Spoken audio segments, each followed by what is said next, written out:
Teenage Mutant Hero Turtles.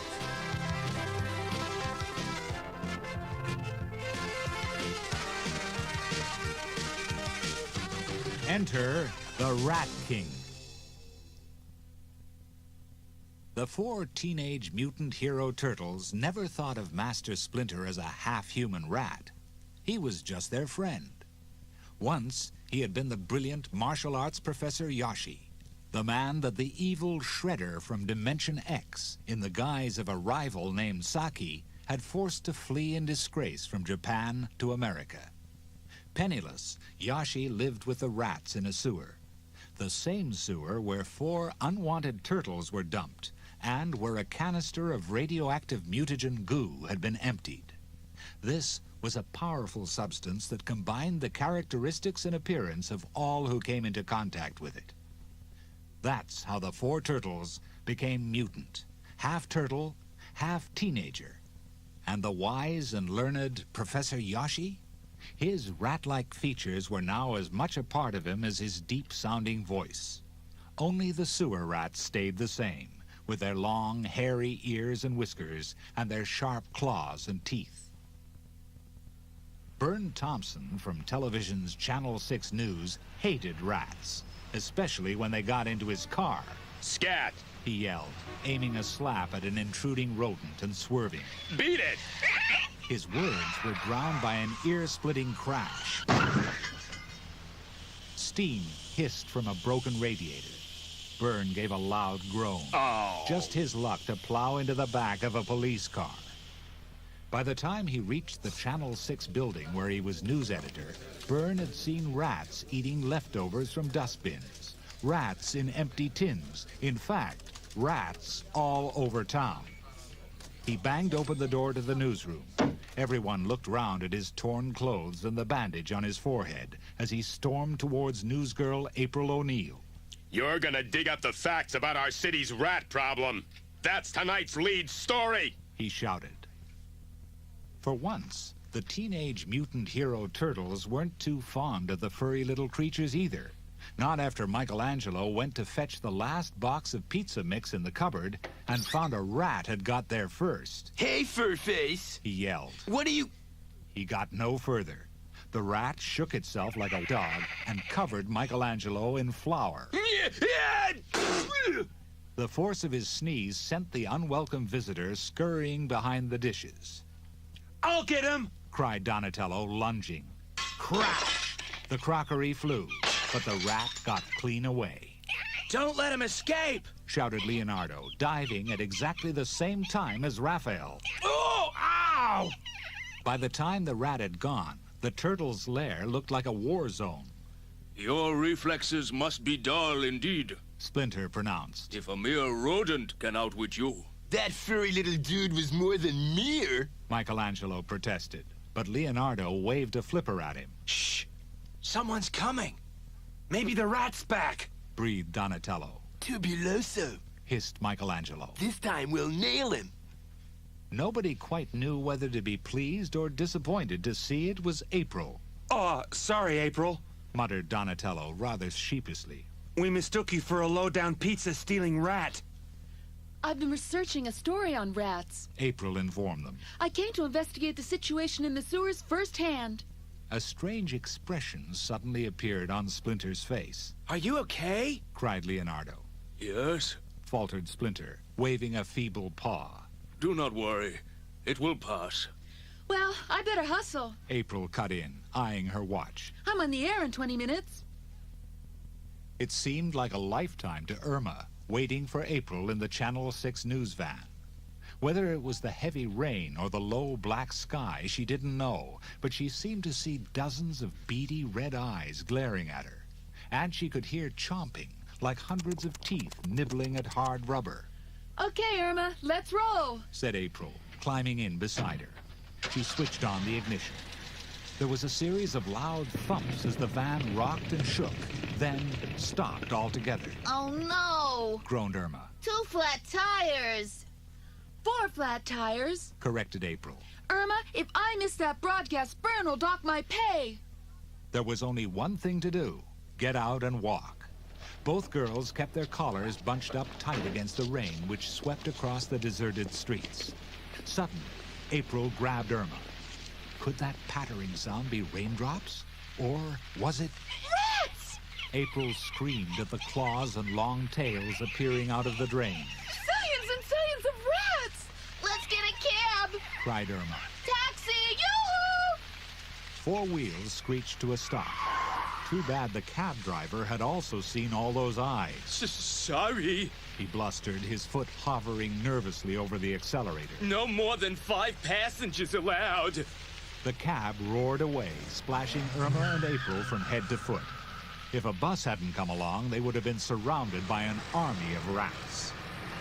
Not that any of this would have bothered Bern Thompson, safe and dry in the Channel 6 building. All that concerned him was getting the news bulletin out on time. Where's April O'Neil? He thundered. She's on in 2 minutes. Okay, Bird. Cried April, almost falling through the door. I'm ready. This had better be good. Growled Bern. But April was already at the news desk. Good evening.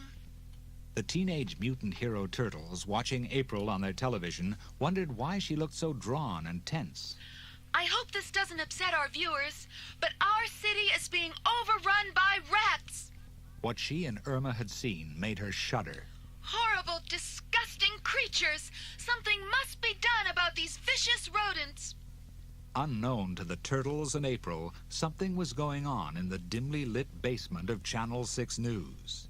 A strange, half-human shadow moved along the wall, and its long arm reached for a switch. Next minute, millions of television screens went blank, including the Turtles' own. Hey! Yelled Michelangelo. Like, who pulled the plug? Before anyone could answer, the studio lights went back on. What happened to April? Byrne demanded, appearing on screen and goggling at her empty chair. She's gone. The Teenage Mutant Hero Turtles gulped. April? Gone?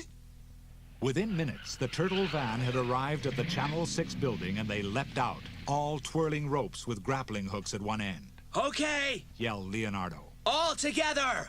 4 hooks were flung up the side of the building and the turtles swiftly scaled the wall. Check it out. Ordered Michelangelo, nodding frantically at a lighted window. There's the studio she disappeared from. Whoever heard of losing a commentator in the middle of a broadcast? Came Byrne Thompson's angry voice. Someone find April O'Neil! Byrne didn't notice he was about to lose another member of his team. 2 powerful green arms reached from behind and pulled Irma into April's dressing room. The turtles! She gasped, delighted. She had always wanted to meet them. Quick, Irma. Rapped Leonardo. What happened to April?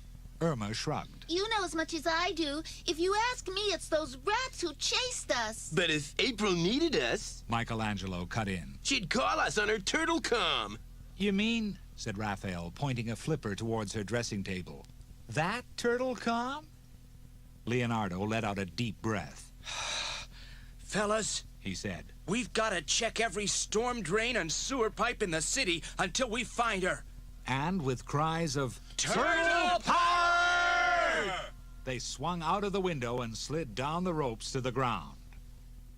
Even with Master Splinter to help in their underground search, there was no sign of April. Leonardo began to wonder how long they could all carry on, especially Splinter. He had never seen such a glazed look in the Master's bright eyes, and his ears and whiskers twitched constantly. Master Splinter, He said at last. are you all right?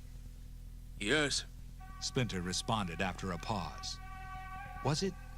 Could it be a flute he seemed to hear playing inside his head? Yes. I am fine. Please, let us continue the search. I'm worried about Splinter.